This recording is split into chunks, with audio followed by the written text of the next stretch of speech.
Welcome back. We're going to be filleting bluegill today, so I'll show you the best way to go ahead and do that.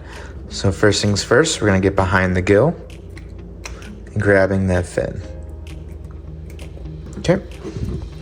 And we're going to go here and then work our way up, flip, and then we can cut immediately off the scales. So let's get started. As you can see in this video, I'm not wearing any gloves, but I fully recommend wearing gloves as well as sharpening your knife before filleting any fish. Once you get to the end of the tail, make sure you grab a fork so you can get way more leverage when you're gonna get ready to remove those rib bones as well as the scales.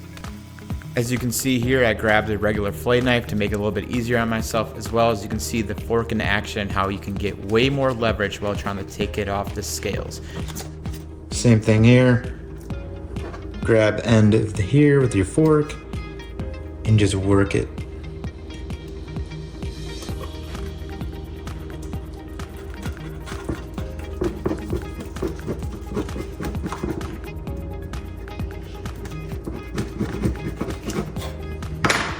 Okay.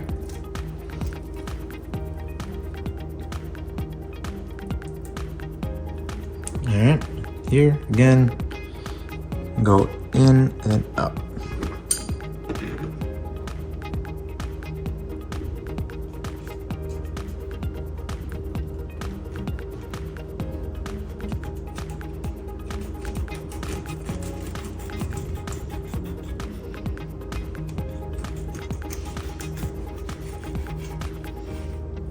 Slow it down. And boom. If I could pick it up. And there is your beautiful, and look at that, look how much more extra meat you got on there. Beautiful. And immediately put that in that ice bowl, keep it fresh for that night, again, or for freezing in the future. So, and that is how you fillet a bluegill.